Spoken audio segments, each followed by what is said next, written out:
Bom dia, pessoal. Essa aula de hoje vai ser sobre produtividade em ecossistemas lógicos. Então, quando a gente fala em produtividade em ecossistemas, reduzindo-se ao máximo o conceito, a gente chega em produtividade é a taxa de entrada de energia em um ecossistema, ou seja, a quantidade de energia que vai entrar em um ecossistema em uma determinada área de um sistema biológico em um determinado período de tempo. Então, geralmente sendo expressa como seguindo esse padrão de energia por área por tempo.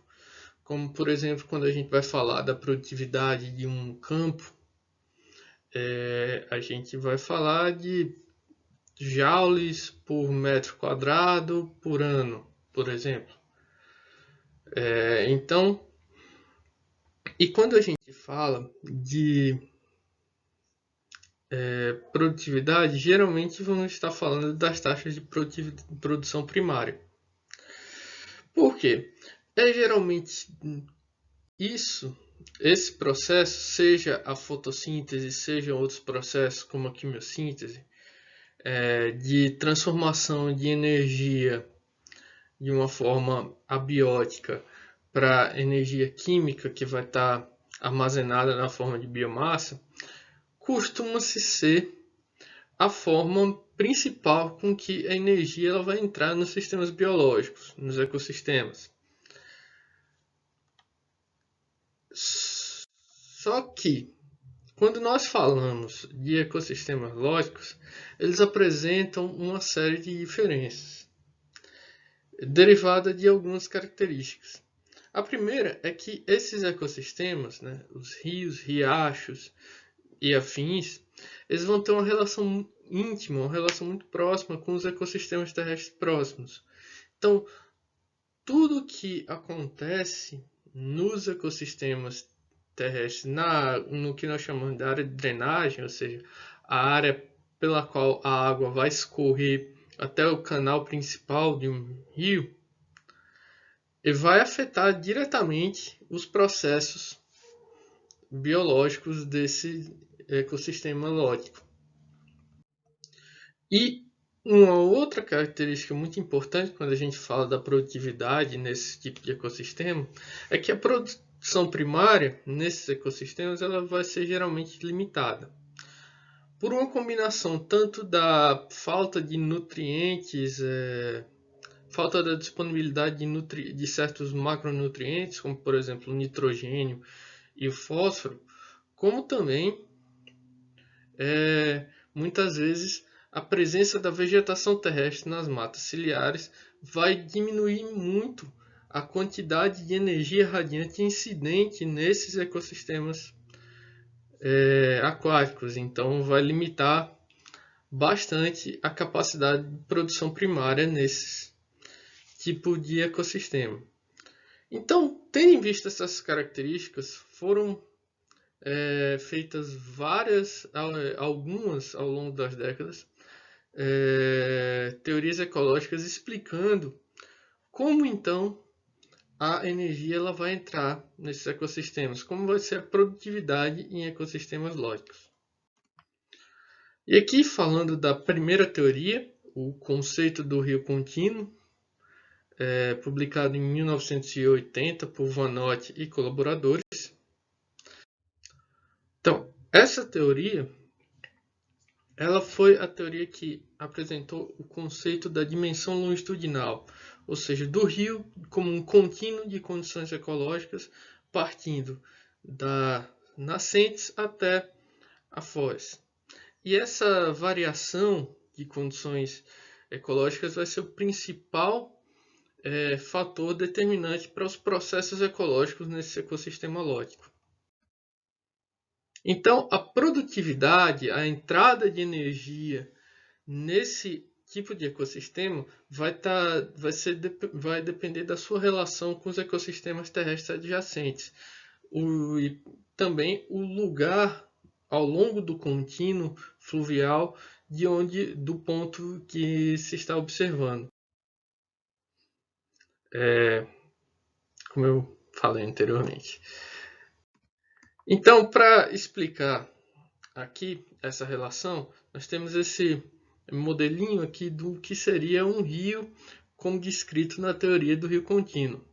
Então, nos riachos de cabeceira, que vão ser estreitos, eles vão ter a vegetação cobrindo quase que completamente o canal do rio, então limitando muito a entrada de energia radiante nesse sistema, então vai limitar muito a produção primária, mas ao mesmo tempo vai fazer com que nesses riachos de cabeceira entre muita matéria orgânica proveniente desses ecossistemas terrestres, de mata ripária, por exemplo, né, da mata ciliar. Então, a principal fonte da produtividade dos riachos de cabeceira, segundo o rio contínuo, vai ser matéria orgânica vinda dos ecossistemas terrestres adjacentes. À medida com que se avança no contínuo fluvial e os rios, os canais dos rios vão se tornando mais largos, se chega ao que a teoria define como um médio curso, onde as margens elas vão estar afastadas o suficiente, os rios vão estar largos o suficientes, os rios vão estar largos o suficientes para permitir a entrada da energia solar, mas eles ainda não vão estar profundos demais ou turvos demais para que essa energia não alcance o fundo. Então, nesse médio curso, vai ser principalmente, eles vão ser principalmente a produtividade deles vai ser principalmente por produção primária, né? As algas, macrófitas e outros tipos de produtor primário que vai se encontrar nesse tipo de canal. À medida com que o rio se torna mais largo, mais fundo e também mais turvo, ele vai ir chegando no baixo canal, nos grandes rios, já próximo do oceano. Ao mesmo tempo que o canal ele vai estar mais largo, vai permitir a entrada de mais energia radiante, as águas elas vão estar mais turvas, por causa da quantidade de matéria orgânica que vai ter sido carreada ao longo de todo o canal do rio. Então aqui a produtividade vai ser muito mais, segundo essa teoria, baseada nessa matéria orgânica que está sendo carreada, uma matéria orgânica que vai estar em suspensão, sendo trazida de vários pontos da bacia hidrográfica desse rio. E, de novo, a produtividade primária vai ser muito menos importante, porque agora ela vai estar a entrada, disponibilidade de energia vai estar sendo bloqueada por essa maior turbidez e pela maior profundidade desses rios. Então, esse é como o conceito do rio contínuo explica a produtividade em ecossistemas lóticos. No entanto, ao longo do tempo, foi-se vendo certas limitações do conceito do rio contínuo. O que acontece? Esse conceito ele explica muito bem como funcionam os ecossistemas lóticos em riachos com muitas florestas nas suas margens, estão bem florestados, e que tenham o seu canal bem encaixado, ou seja, que as águas não saiam muito do canal principal do rio.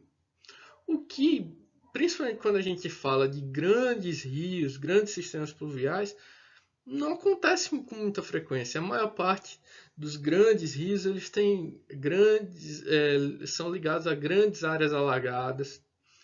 Então, para tentar remediar isso e tentar explicar como funcionam esses rios com suas grandes planícies de inundação.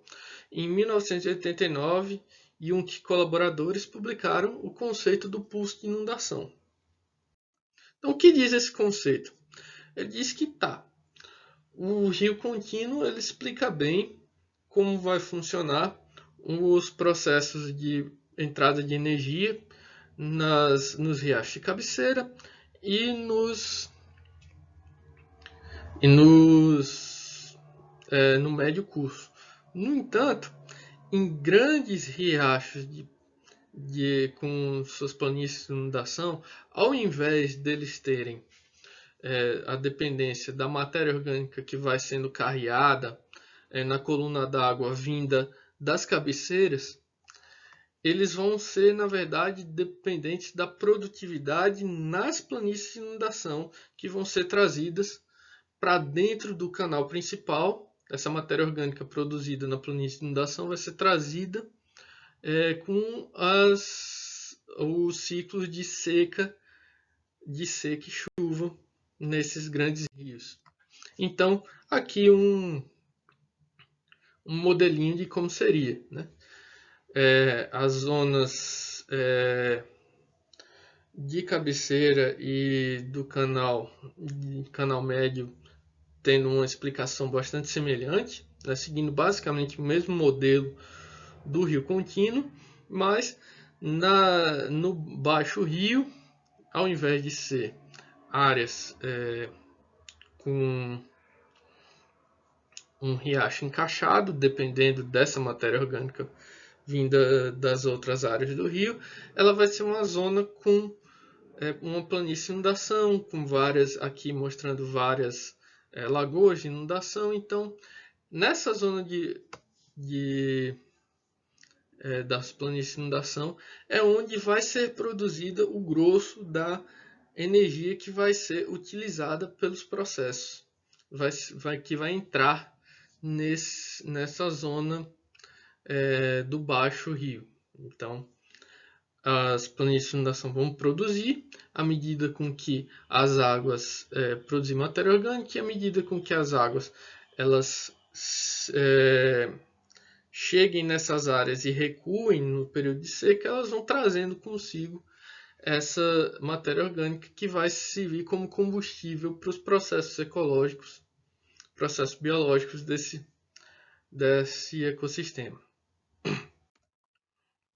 Bom, em 1994 surgiu um terceiro modelo, que é o modelo da produtividade riverina. Esse modelo ele tratou algumas questões que ainda ficaram um pouco deixadas de lado pelos dois modelos anteriores, que foram primariamente baseados em grandes sistemas fluviais das zonas temperadas. Então, o que a produtividade riverina ela coloca de novo? Ela vai apresentar o rio, um sistema fluvial, um ecossistema lógico, como um mosaico de condições hidrogeomorfológicas e temporais. Então, a teoria da produtividade riverina ela vai ver o rio como na sua escala de bacia hidrográfica como uma paisagem. Então, vai ver o rio como um mosaico de várias condições diferentes, dependendo da sua morfologia, da hidrologia, das condições temporais desse rio. E para produção, para o assunto dessa aula, essa teoria ela vai destacar a importância da produção autóctone, principalmente quando fala de ecossistemas tropicais, que naturalmente tem uma quantidade de energia radiante disponível bem maior do que a dos ecossistemas temperados. Então, essa teoria destaca que Na verdade, os ecossistemas, a produção primária autóctone, ela vai ser, dentro do Canal do Rio, ela vai ser mais importante, vai ter uma importância relativa muito maior do que se pensava anteriormente, por causa da capacidade muito mais fácil de assimilação dessa produção do que a produzida em ecossistemas, a matéria orgânica vinda dos ecossistemas terrestres. Então, mesmo que a quantidade de energia em joules bruta seja maior vinda de ecossistemas terrestres, na verdade, a base dos ecossistemas lógicos vai ser muito mais dependente da produção autóctone. Por quê? A matéria orgânica vinda dos ecossistemas terrestres, ela vai ter evoluído uma série de compostos que a tornam muito mais difícil de ser absorvida pelos consumidores do que a produzida por macrófitas ou algas, que vai estar muito mais facilmente sendo assimilada pelos consumidores. Então, na verdade, vai ser muito mais energia vinda dessas fontes autóctones do que das fontes alóctones, ou seja, de fora do ecossistema lógico. Então, terminando aqui a aula, gente, aqui as referências vão estar junto dos arquivos das aulas. Esses artigos recomendo muito, são leituras muito boas e bastante importantes para se entender os ecossistemas, os riachos, que são o nosso objeto de estudo nessa matéria. Muito obrigado, gente.